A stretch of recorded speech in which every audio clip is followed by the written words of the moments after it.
Organic chemistry क्योंकि easy subject है, उसको ऐसा इग्नोर कर देते हैं कि सर इसको तो एंड में पढ़ के हम लोग निकाल लेंगे। प्रैक्टिस का नहीं है, याद करने का सब्जेक्ट है। केवल क्वेश्चंस कर लो, पार नहीं पड़ेगी। केवल थ्योरी पढ़ लो, पार नहीं पड़ेगी। जनरली ऑर्गेनिक केमिस्ट्री के लिए मैंने बताया इंटरेस्ट नहीं आता है स्टूडेंट्स को। क्यों?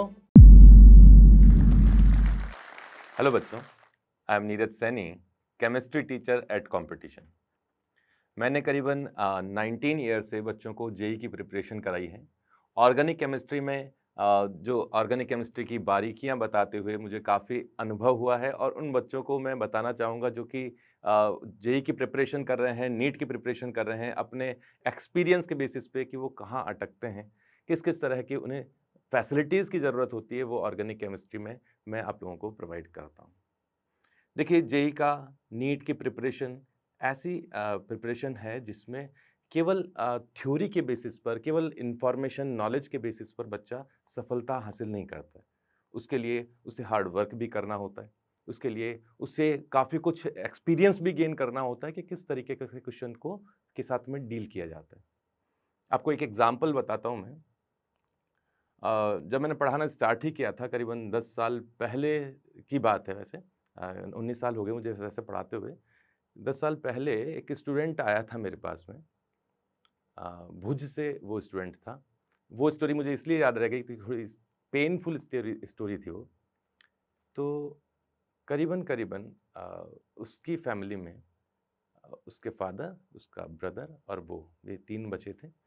काफ़ी रिलेटिव्स भी नहीं रहे थे, तो उन्होंने गुजरात भी छोड़ दिया और जयपुर में आके उसके फादर एक ऑटो वगैरह चलाते थे और प्रिपरेशन बच्चों की के लिए जयपुर उन्होंने चूज़ किया था। एक कोचिंग में जेईई की प्रिपरेशन के लिए करीबन-करीबन लाख रुपए के आसपास एक बच्चे को देना होता है आजकल। उस पेरेंट्स ने बड़ी मुश्किलों से फीस जमा कराई। बच्चा एक नॉर्मल टाइप का बच्चा था, पर उसके दिमाग में उसमें सीरियसनेस काफ़ी ज़्यादा थी। वो स्टूडेंट 11th क्लास में जब उसने एडमिशन लिया, एक नॉर्मल मैंने बताया, तो उसकी परफॉर्मेंस ज़्यादा अच्छी नहीं आया करती थी। वो चाहता था कि क्वेश्चंस मैं करूँ, टेस्ट में अच्छे मार्क्स आएँ, जनरली हर स्टूडेंट चाहता है, बट उसकी परफॉर्मेंस काफ़ी अच्छी नहीं थी। कई बार वो टीचर्स के पीछे भी पड़ जाया करता था क्वेश्चंस के लिए, कई बार डाँट भी पड़ती थी। पर उसकी जो सफल होने की जो इच्छा शक्ति थी, वो हमेशा उसके साथ लगी रहती। स्टूडेंट बहुत शार्प नहीं था, पर ये ज़रूर जो कि सफलता की जो इच्छा है, वो हमेशा उसके अंदर बनी रही। 11th क्लास में उसने पढ़ा, कोई बहुत अच्छा परफॉर्मेंस उसका नहीं आया। उसके लिए वो काफ़ी डिस्कशन भी करता, टीचर से डिस्कशन भी करता, मुझसे भी डिस्कशन करता। 12th क्लास में भी उसकी स्टडी में बहुत ज़्यादा इंक्रीमेंट नहीं हुआ, पर लगातार मेहनत करने के कारण जो डिफ़रेंस था वो मैं पहचान पा रहा था और भी टीचर्स पहचान रहे थे। पर 12th क्लास के एंड में भी उसे आईआईटी जेईई नहीं मिली। पर वहाँ से ये पता ज़रूर पड़ गया कि बहुत दूर नहीं है। तो मैंने उसको रिपीट करने की बड़ी सोच समझ के, क्योंकि ऐसी परिस्थिति में जिसमें परिवार की स्थिति अच्छी नहीं हो और उसे रिपीट करने के लिए कोई टीचर बोले तो बहुत ज़िम्मेदारी हो जाती है। तो मैंने उसके पूरे जो हिस्ट्री है उसके बेसिस पे उसको बताया कि कर सकते हो आप रिपीट। उस स्टूडेंट ने रिपीटर बैच में अपनी मेहनत के बल पे लगातार टॉपिक्स को रिवाइज करने के बल पे, शार्पनेस ना होने के बाद भी उसने इतना अभ्यास किया कि जो साल के आखिरी में है, उसका जेईई में सिलेक्शन हुआ। करीबन 1200 के आसपास उसकी रैंक रही। बीएचयू उसे कोर ब्रांच में एडमिशन मिला। मैं आपको ये स्टोरी इसलिए बता रहा हूँ कि ज़्यादातर स्टूडेंट इसी तरह के होते हैं। एक स्टूडेंट अ, हम जनरली डिवाइड भी कर लेते हैं कि ये स्टूडेंट तो बहुत शार्प है और ये स्टूडेंट जो होता है वो ग्रैस्प नहीं कर पाता चीज़ों को। ये शार्पनेस कई बार बोलते हैं कि ये तो पैदाइशी होती है, स्टार्टिंग से पैदा हुआ है, ये तो शुरू से ही शार्प है। ऐसा होता नहीं है। जेईई की प्रिपरेशन में जब 12th क्लास तक बच्चा आता है, तो उसकी जो समझ है वो वास्तव में बचपन से डेवलप हुई है। कैसा स्टूडेंट कि 6th, 7th, 8th क्लास से उसने अपने टॉपिक्स को, अपने पढ़ने के स्टाइल को इस तरीके से कन्वर्ट किया है कि उसमें शार्पनेस अब 11th, 12th क्लास तक दिखने लगी है। पर मेहनत करके भी 11th-12th क्लास में भी अगर बच्चा लगा रहे, तो वो जो कैपेबिलिटीज़ है, वो जो समझ है, उसको डेवलप कर सकता है। मैंने उसके छोटे भाई के लिए भी बात की। मैंने बताया ना अभी कि उसका एक छोटा भाई भी था, तो 2-3 साल बाद उसके छोटे भाई के लिए भी वो एडमिशन के लिए आया। पर पढ़ने में तेज़ होने के बावजूद भी उसका सिलेक्शन नहीं हुआ। एनआईटीज़ में कहीं उसको एडमिशन मिला, आईआईटी उसे नहीं मिली।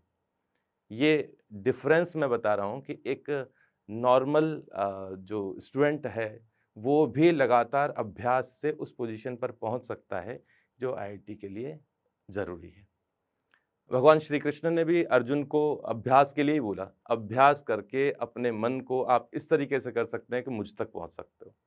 तो मुझ तक पहुँचने का तुम लोगों के लिए अर्थ है कि आईआईटी जेईई में लगातार अभ्यास करके भी आप आईआईटी जेईई का रिज़ल्ट अचीव कर सकते हो। ऑर्गेनिक केमिस्ट्री में स्टूडेंट्स के ज़्यादातर मैथमेटिक्स के स्टूडेंट्स का ऑर्गेनिक केमिस्ट्री में बहुत ज़्यादा रुझान नहीं होता है। फिजिक्स बहुत अच्छा कर लेंगे, मैथ्स कर लेंगे, बट ऑर्गेनिक केमिस्ट्री क्योंकि ईज़ी सब्जेक्ट है, उसको ऐसा इग्नोर कर देते हैं कि सर इसको तो एंड में पढ़ के हम लोग निकाल लेंगे। या कुछ स्टूडेंट्स के बिल्कुल पल्ले ही नहीं पड़ता है ऑर्गेनिक केमिस्ट्री, क्योंकि एक पैटर्न अलग है, प्रैक्टिस का नहीं है, याद करने का सब्जेक्ट है, तो उसको भी आपको लगातार टाइम देना पड़ेगा। ऐसे बहुत से स्टूडेंट्स हैं जो लगातार ऑर्गेनिक केमिस्ट्री के क्वेश्चंस करते हैं, उसकी थ्योरी पढ़ते हैं, तो जेईई मेन में, जेईई एडवांस में कंप्लीट सारे के सारे क्वेश्चंस वो करके आते हैं और सही होते हैं। ऐसे स्टूडेंट वही होता है जो लगातार ऑर्गेनिक केमिस्ट्री पढ़ रहा होता है। देखिए, जेईई का एग्ज़ाम केवल ऐसा एग्ज़ाम है, आप केवल क्वेश्चंस कर लो, पार नहीं पड़ेगी। केवल थ्योरी पढ़ लो, पार नहीं पड़ेगी। क्वेश्चंस के टाइम आपको रिकॉल होना चाहिए कि ये क्वेश्चन किस टॉपिक से है, किस तरीके से इसको क्वेश्चन किया जाएगा। और वो तभी हो सकता है जब आपने अभ्यास किया हुआ है, प्रैक्टिस की हुई है, उस तरह के क्वेश्चंस को लगातार देखा हुआ है। आप ये सोचें कि किसी टॉपिक में अगर इंटरेस्ट नहीं आता है, जनरली ऑर्गेनिक केमिस्ट्री के लिए मैंने बताया इंटरेस्ट नहीं आता है स्टूडेंट्स को। क्यों? आपने क्वेश्चन किया, क्वेश्चन नहीं हुआ, आपने उसका कोई रिवीजन नहीं किया, कुछ उसका एनालिसिस नहीं किया, मार्क्स कम आए, फिर इंटरेस्ट और कम हुआ। इंटरेस्ट कम हुआ, आपने पढ़ने का टाइम उसको कम कर दिया। ये एक साइक्लिक प्रोसेस है, जिसको आप लगातार छोड़ने से वो अपने आप ही पीछे जाता जाएगा। कैसे? इसको आप अपोज़िट साइड में भी ले जा सकते हो। ऊपर बढ़ने के लिए हमेशा एनर्जी की ज़रूरत होती है। अपोज़िट साइड में कैसे? थोड़ा-सा मेहनत करके, थोड़ा एनर्जी लगा के आपको टाइम देना पड़ेगा। जिस सब्जेक्ट में इंटरेस्ट कम होता है, उसमें टाइम जनरली देने के लिए थोड़ा मेहनत करनी पड़ती है। टाइम देना पड़ेगा। टाइम दोगे, क्वेश्चंस की प्रैक्टिस करोगे, ईज़ी क्वेश्चन से प्रैक्टिस करोगे, ईज़ी क्वेश्चंस होने लगेंगे, कॉन्फिडेंस बढ़ने लगेगा। और ये कॉन्फिडेंस ही इम्पोर्टेंट है। ये लूज़ हुआ, नंबर कम हुए, ये बढ़ गया, नंबर बढ़ जाएँगे। कॉन्फिडेंस बढ़ा, आराम से टाइम दे पाओगे उस सब्जेक्ट को, आराम से क्वेश्चंस कर पाओगे उस सब्जेक्ट के, आराम से नंबर ले आ पाओगे। तो ये दोनों डायरेक्शन में चलता है। एक मोमेंटम बनाने के लिए स्टार्टिंग में आपको एनर्जी की ज़रूरत होती है। ऑर्गेनिक केमिस्ट्री में भी स्टूडेंट्स को इस चीज़ की ज़रूरत होती है।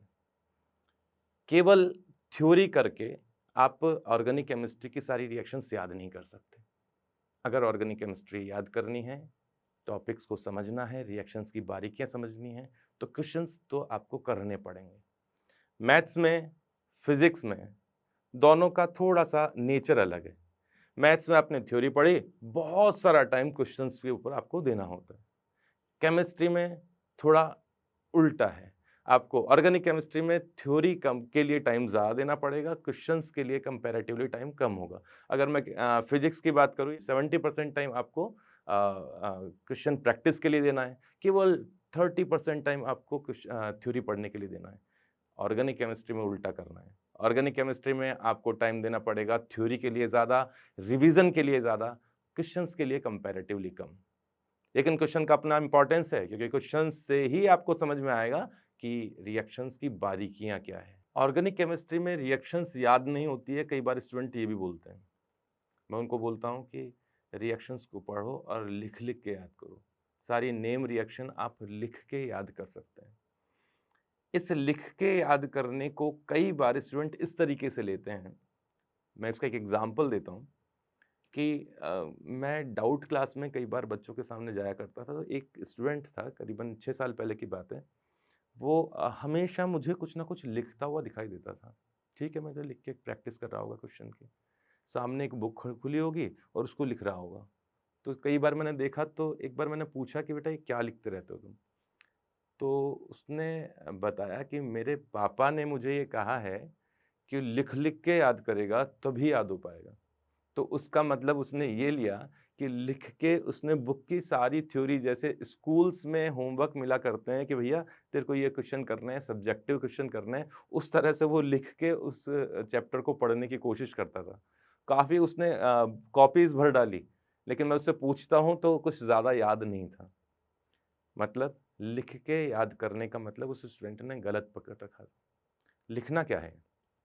आपने थ्योरी पढ़ी है, आपने करीबन 2 घंटे तक आपने थ्योरी पढ़ा और 2 घंटे का जो थ्योरी पढ़ने के बाद जो समरी है, वो लिख के याद करनी है।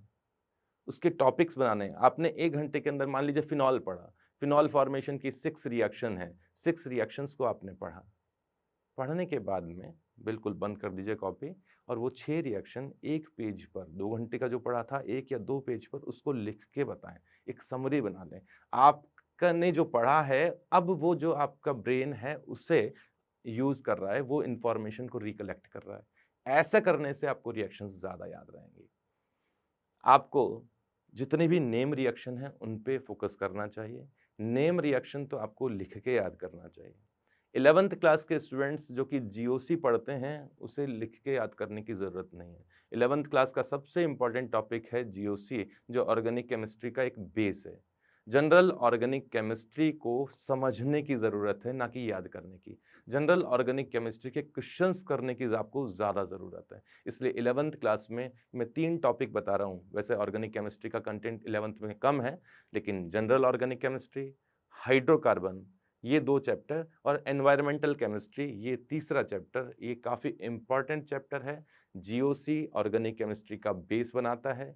हाइड्रोकार्बन रिएक्शन की शुरुआत 11th क्लास में, जो आपको याद करने की प्रैक्टिस है वो 11th क्लास में होगी। और एनवायरमेंटल केमिस्ट्री जेईई मेन के हिसाब से, नंबर्स के हिसाब से काफ़ी इम्पोर्टेंट चैप्टर है। ज़्यादातर इंस्टीट्यूट में ये जो बेसिक थ्योरी वाले जो चैप्टर हैं लाइक एनवायरमेंटल केमिस्ट्री, वो नहीं पढ़ाया जाता है। आपको पढ़ना है, चाहे आप हमारे यूट्यूब चैनल से पढ़ें, ये चैप्टर पढ़ के इसके नोट्स बनाने की ज़रूरत है। 12th क्लास में जो चैप्टर हैं जिनका इम्पोर्टेंस याद करने के हिसाब से ज़्यादा है, वो ज़्यादातर पीछे वाले चैप्टर हैं, like polymer, biomolecule, chemistry in everyday life. In chapters को आप अपने लेवल पर भी पढ़ सकते हैं। टीचर की बहुत ज़्यादा ज़रूरत नहीं होगी इसमें। इन चैप्टर को पढ़ने से जो जेईई मेन का जो सिलेबस है वो काफ़ी ज़्यादा कवर हो जाता है। जनरली कोचिंग इंस्टीट्यूट्स में केमिस्ट्री इन एवरीडे लाइफ को या पॉलीमर को इतनी तवज्जो नहीं दी जाती है, क्योंकि वो थ्योरेटिकल चैप्टर हैं। पर नंबर्स के हिसाब से तो इम्पोर्टेंट हैं, उनके क्वेश्चंस तो पूछे ही जाते हैं। तो इन चैप्टर्स को तो आप अपने लेवल पे एग्ज़ाम से पहले भी कर सकते हैं।